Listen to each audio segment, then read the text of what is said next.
Hello, Classier Card Revolution. In the last part, I believe we need to make a Crayons deck at the end, for some reason. So I'm gonna make a deck for Crayons. See, this guy, we've used him before. He liked guns. So I mean, I still don't have that great card variety. So I'm putting in all the guns, and then let's get some shields and. Attack isn't quite as good with guns because it limits your range to 1. Oh wait, but he has the fixed range passive. I know what character I'm using. Don't worry. Wait, I don't want spells. I was looking for the defensive actions. Defensive actions, they're good to have. They let you use your defensive points. Let's get some mags.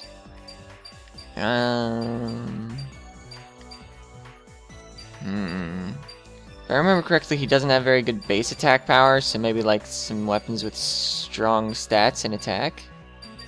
Or at least like non-zero? There. Thrown together a deck. It'll be the best Crayons deck ever made. Don't worry.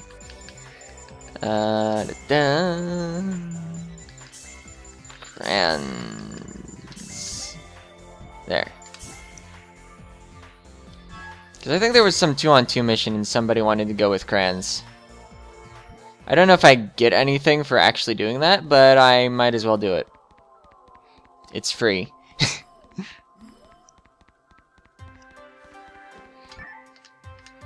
Alright. So let's look for the mission with a map that looks like a 2-on-2. Alright.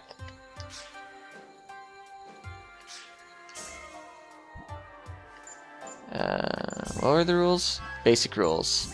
I'm fine with basic rules. I think this is right. Okay, so their deck names are Make Peace and Creature equals 0. So I wonder if Raze is gonna play any creatures at all. He might have like only spells and defensive actions, and that seems like a bad deck.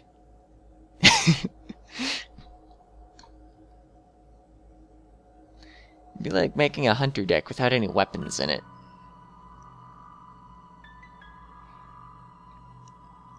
Are there any creatures with 0 in their name? I don't think so. I'm ready. Oh man, he's a robot. Oh, is that also a robot? Well, looks like their side's going first. Wow. So I guess blue is probably my ally. I cannot inspect the field yet. I'll reroll hands. I'd like a shield if possible. Okay. Well, in 1/3 of my deck, I didn't happen to find 1/10 of my deck. Or no, I only have 2 shields. It's 1/15 of my deck.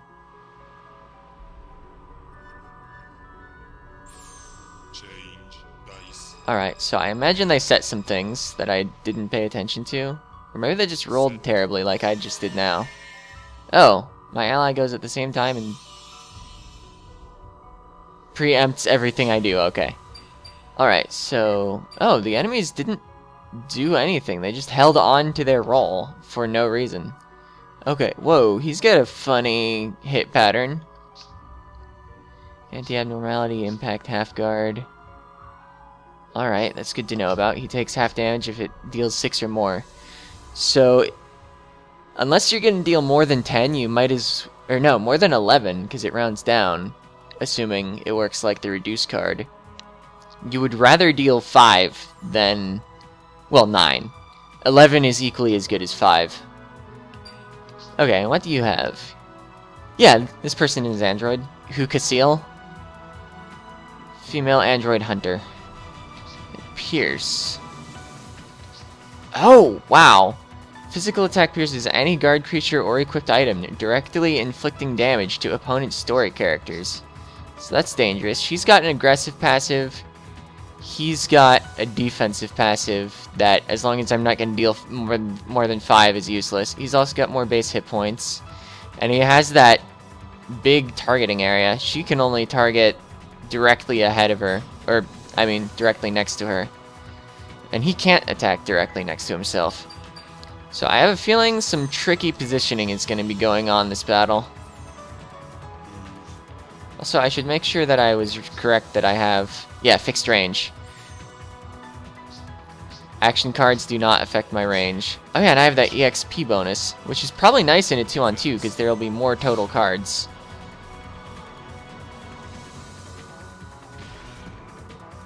Yeah, she rolled significantly better than me. And got to do a thing. Okay, so wait. We're in the middle, they're above and below us. Except, wait.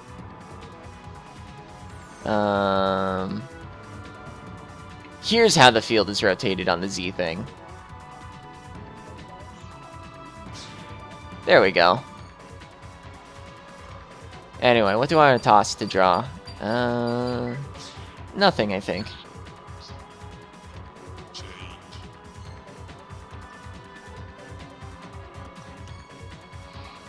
Considering there are 2 opponents, this probably takes about twice as long, and so... Alright, so yeah, she's gonna attack me directly instead of my weapon. I almost prefer that, as long as I don't die entirely. Alright, she's guarding the 2 damage. Huh.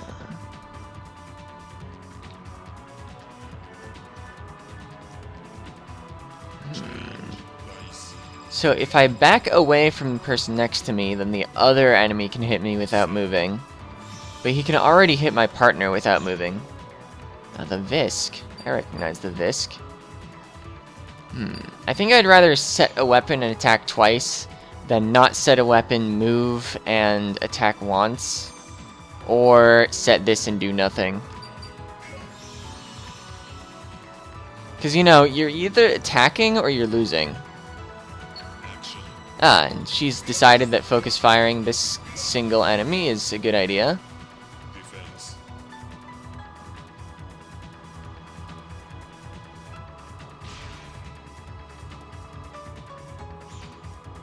Okay, so no defense card was used there. So I'm thinking we might have her on round 2. Because, I mean, she just walked up to both of us and... Oh, no. I forgot. Handguns deal no damage. Okay, so we got her to 2 hit points.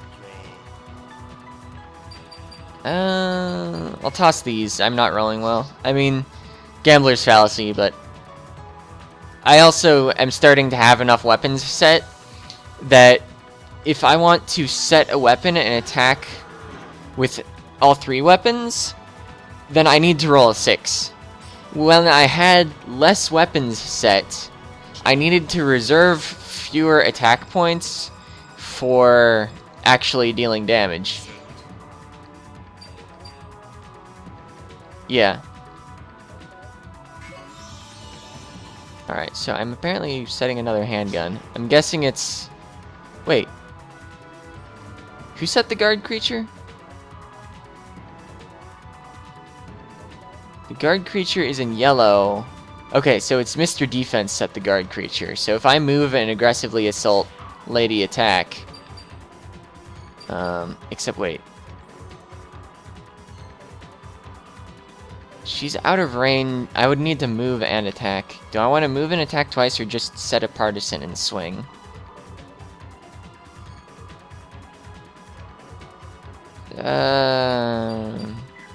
I'll move and attack twice. Or I could move not there because this character only has 2 movement points. Plus I do want to move and attack. Let's see, Pan Arms shoots in a line, range of 3. So if I want to be out of its range, I should move here. Or if I don't mind taking the hit, I could move here and be in a more aggressive position. I'll move here. And yeah, let's use these. Yeah. Actually, I'll use... Do I want to risk shooting the Pan Arms once and maybe not attacking this person? No, I really... Oh, wait. Except my ally is probably also targeting the computer. I mean the story character. So I am going to shoot the pan arms with my stronger weapon. Yeah, okay. If I had... Huh.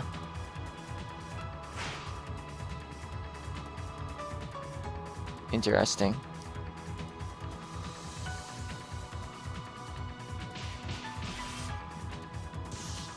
I'm not sure what went on there. Oh! You don't have to take out both enemies.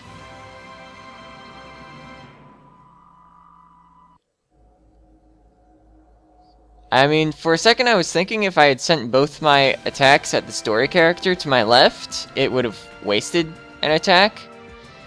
But, apparently I just won. His deck name is Make Peace. I mean, did we actually kill anybody there? Probably not. Well? That seems like an interesting card. And, you know, we got some creatures, and we got Sword Attack!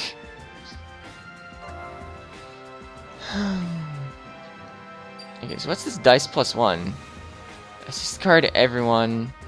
Adds 1 to the dice roll of all players while this card is on the field, therefore rolling 7 or higher is possible. But the upper limit of action points is 9. So, it sounds like that helps your enemy too, although I imagine a cleverly built deck could take advantage of the fact that you know you're gonna roll higher. Again, sword attack. Oh, it's good for attacking swords, not attacking with swords. Oh, no, it's good for either. You inflict 1.5x on swords, and you inflict 1.5x with swords. So that would be a good action for Orland. Although, wait, it is a cost of 2. So, if you have a second sword to swing with, you'd usually prefer to just swing both swords, unless you're already swinging all your weapons. It's probably worth inclusion in the deck. Alright, completed the analysis of the Via Tubus. Or the Via Tubus. Because Via, it's Latin, and so you should pronounce the V like W. Totally. Ah, yeah, we finally took care of them. They're as good at running away as ever. I'm alright, yeah. Nothing a monomate can't handle. That's like a potion. It doesn't seem to be in this game, though. We should start heading back. Oh, wait a minute. You said you were searching for your father, right? Yeah, what of it? What's your father's name? His name? I called him Blitz. So as far as I know, Pops' name is Blitz. But he doesn't seem to be in the database. Might have been his nickname. Must have been mixed up in things that wouldn't let him reveal his real name to his own son. Oh man, she knew it. My master's name is Blitz as well. Master a long time ago, he was a comrade in arms as well. He suddenly disappeared about 2 years ago. Just remembered the other day. Said that he had a son named Kranz. So I guess you get this scene for taking this combination of characters. Alright, let's work together. Can talk more about it at the Morgan. We made a great team. Oh, some clues were found and we'll look together. He isn't one to die that easily. Well, since I didn't actually have to take out both story characters, I probably have time for another mission. Maybe I'll put the sword attack in the Orland deck and take Orland out somewhere, because I haven't actually used him yet, I don't think. Because I had to use Silpher, that was what happened. And I also haven't used Realmatos, I believe. I just created the deck at the end of the previous episode. Okay, sword.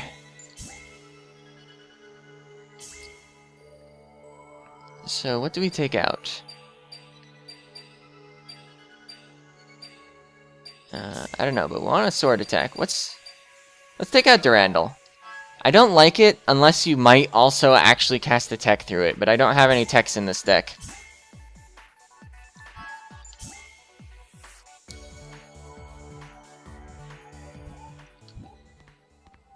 Yeah, because, I mean, it's basically a saber with a couple more hit points for an extra cost if you're not going to cast text through it. Alright, called again. I apologize for the rush, but could you come as quickly as possible? I'm in serious trouble. From Lyra. Rules? Default rules? Yeah. Yeah, Lyra is the enemy. And her deck name is Canadines. I wonder if we're gonna fight against any Canadines. No, I don't. I don't think I have to wonder that. Those were the exploding machine things, in case you somehow forgot.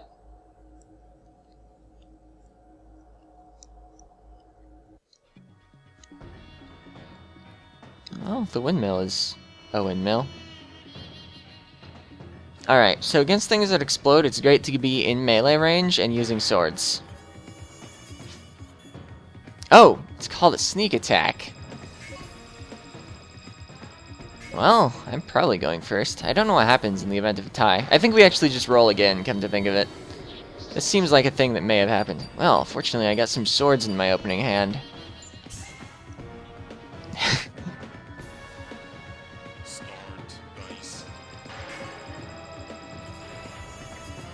Wow, double sixes. I'm just gonna set all the stuff. So this will raise my attack. I don't know whether it will raise by 1 or 2. It might run down. But if I can set one more sword type weapon, then it'll definitely be 2. And I kind of used all my action stuff. Alright, a saber. That's definitely a 2-cost thing, so it fits under the limit of 8. Wow, it's Canadine. I never suspected I would see that here. Alright, let me make sure Canadines were the actually exploding ones. Let me roll my beginning of my turn first. I mean, like... Okay, I guess it's Canabin that's... the exploding one. But these are similar to the exploding ones. Oh no, these are Kananes. Canadine might be the exploding one. And they gain attack equal to half the equal to the number on the field. Wow. So they boost the attack of each other. That's pretty cool.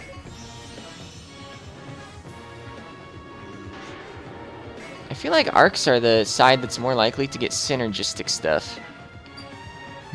If I move up here, I can at least swing the sword. How much damage do I think that'll do? 1 plus 2 plus 5. 2 is 5. I have a couple guards. But wait, I can't play any of my guard actions. I only have 1 in defense. I think I'm gonna stand here and make them come to me. Yeah. Wow. My hand is entirely defense. Oh wait, no, stab is not defense. Alright, she rolled a 5. Let's see, and she can't even play another Kanane, because they have a cost of 3. And so she would go over the limit of 8. Alright, I have 4 weapons set. I think I just want to move here and swing 3 times. No, I don't want to cast stab. I'd rather attack an extra time than have +2 on one of my attacks. Because my base attack is already going to do 5. And 5 is oftentimes larger than 2.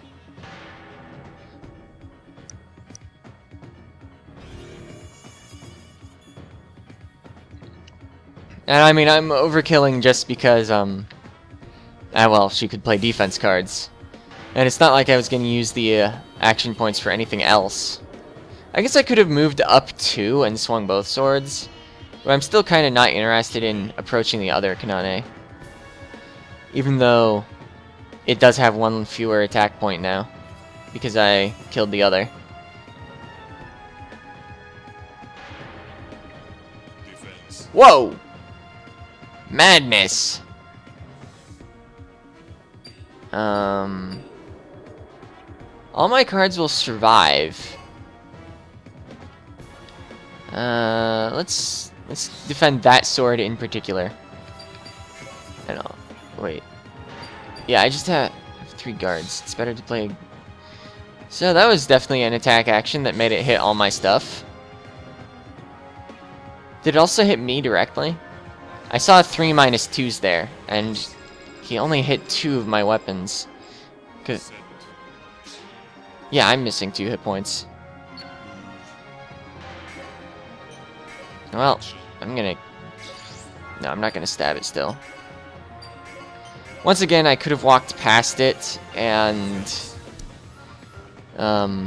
just swung both swords because of their hit area, but I decided not to. I don't have a good reason this time. I guess just I wanted to make really sure it would die. See, now I believe she has the T attack range, so she could move forward 1 and start hitting me. Or she could set that and hit me with it. It only deals 1. A reduce will block all the damage.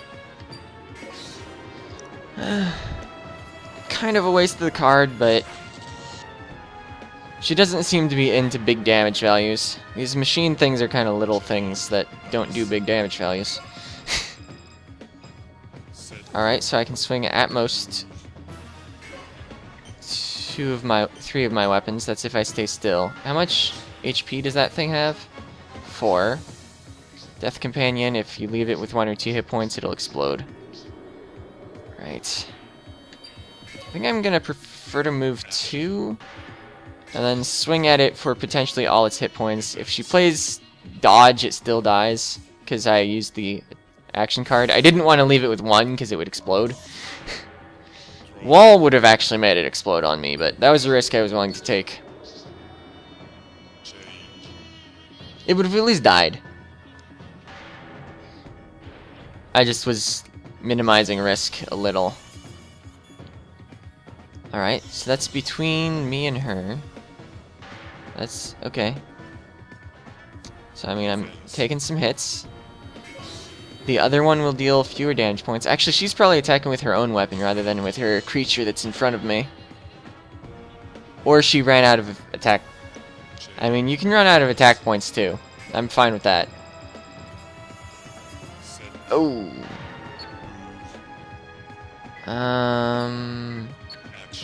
I was hoping to move right and up and then swing both my swords, like if I got a 4 or higher, but I didn't.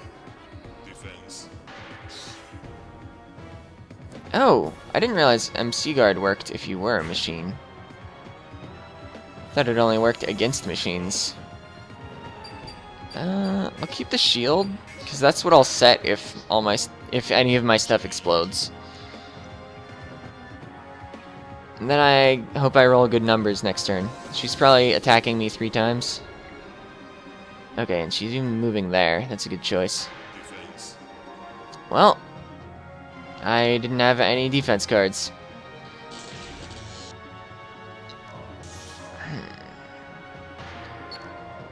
So my stuff's exploding. I guess I've already destroyed 2 cards of hers. Oh, but she's destroying like all my stuff. I hope. Oh man, do I have a slicer? That would be pretty good actually in this situation.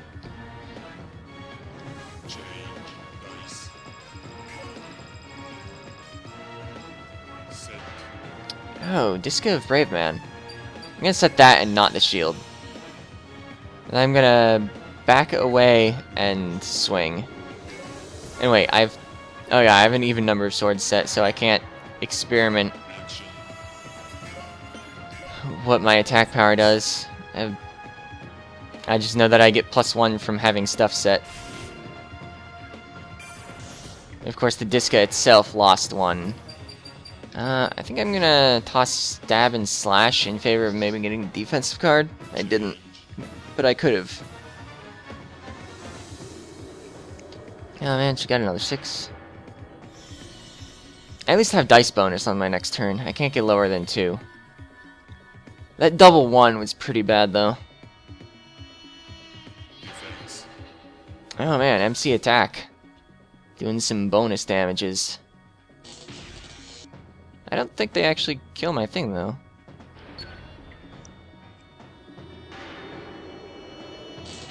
Well, if I swing with the Disca again, dies of exhaustion. I'm kind of forced to back away again. I backed away the first time instead of moving down. Well, I guess actually I had no reason to prefer either right or down. Let's see, I can set to move and attack. Or, no, if I stay in place, then attacking with the saber doesn't also let me attack with the Diska. So I do want to set 2 items. Except, wait. I would go over the limit of 8. So maybe I move here and... No, I'll move here and Diska. I want to hit 2 targets with it. This could kill both if she's got no defensive cards. Nice. Worth it. I wonder, does she not get experience if my card destroys itself? Alright, so now I have 4 out of 8 set. I can set 2 things next turn as long as I get a 4 or higher. Well, I need to roll a 3 or higher because I have dice bonus.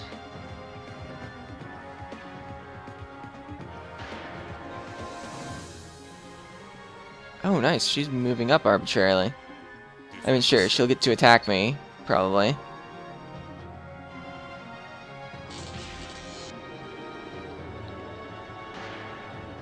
Yeah. She's got aerial assassin. If I was flying, I would be in trouble.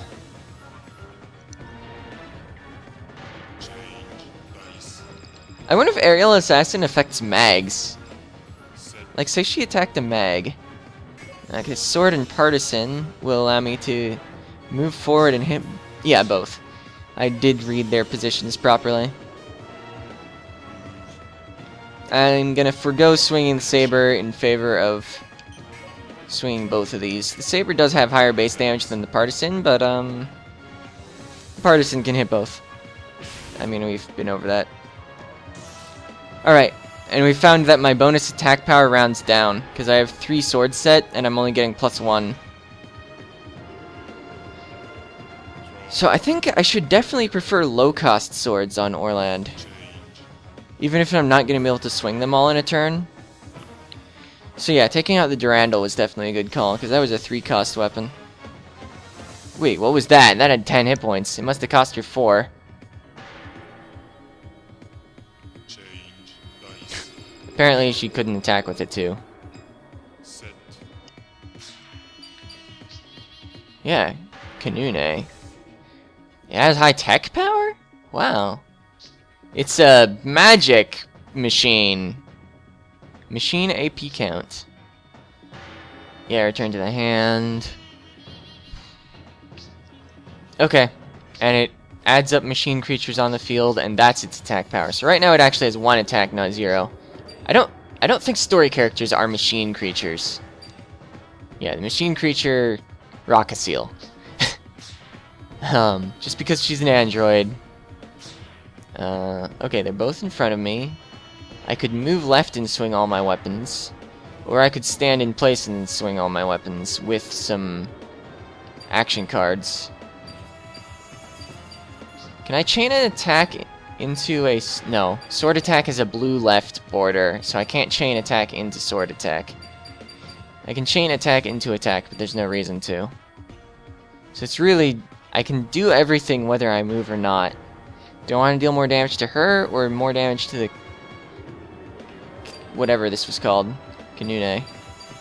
I think if I amplify with sword attack and with... Oh, wait. If I amplify this with attack, I don't get to hit both. So I would prefer to chain the attacks together. Although that would mean that if I move, I can't swing everything.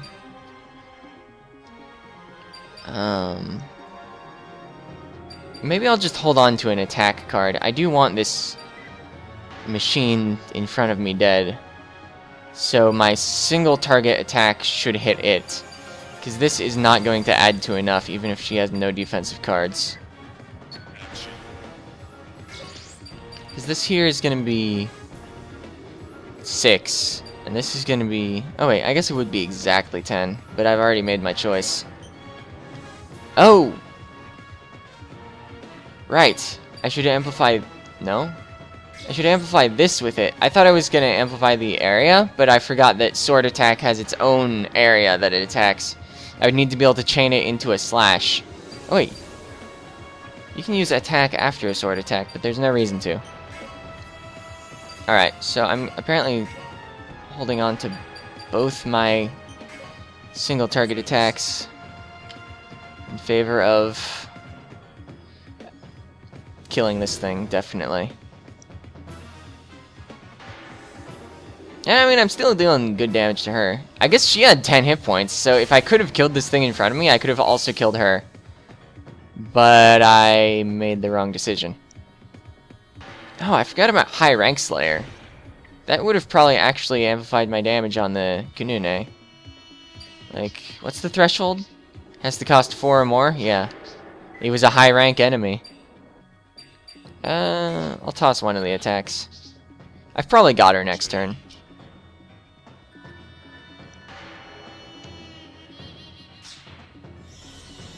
Oh, hey, it's another of those. She can attack with it or herself, but she moved. Because she rolled a 5. I have so much dice bonus, I can definitely walk over there and hit her. Yeah, I'm just gonna win. Let's see, High Rank Slayer doesn't apply to story characters, so this is the most damage I can deal.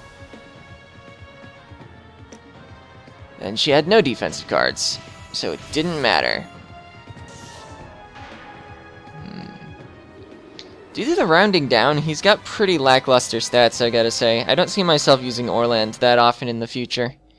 Like, if I'm required to, sure.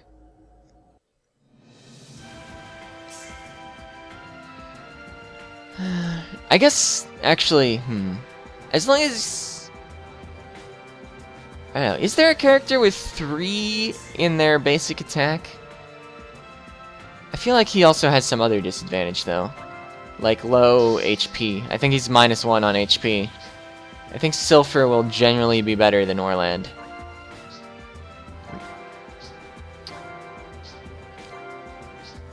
Oh, Nano Dragon. That's definitely a powerful monster. Cost of 5? AP growth. Gains 1 HP each time it destroys any opponents with a single attack. Even if you destroy multiple opponents in one move, though. Interesting. Yeah, it only gains 1 attack per attack, at most. Oh, unfortunate victims of an Ark's hacking attack. So yeah, I'm gonna look over my story characters. I think, in general, I will not prefer Orland. I mean, sure, if you can get 4 or more swords down, he's pretty awesome.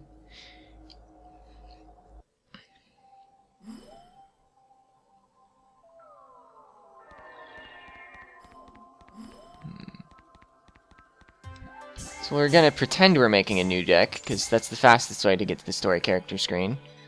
Yeah, she's got 3 attack natively. You would need 6 swords down before you would beat Silpher. Oh, and he's got a -3. I thought it was -1.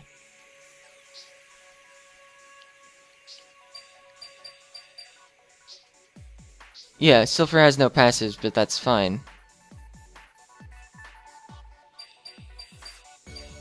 Yeah, they're both hunters, so there's no weapon or equipable reason to prefer Orland over Silpher.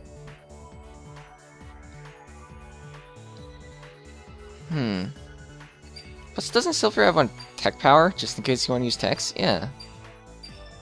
Orland... Nah. Meh. Yeah, you're kinda not my favorite anymore. Not that you were ever my favorite. My favorite's still Relmatos, although I haven't used him yet. Now said her. It's somehow easy for me to forget that. Anyway, see ya!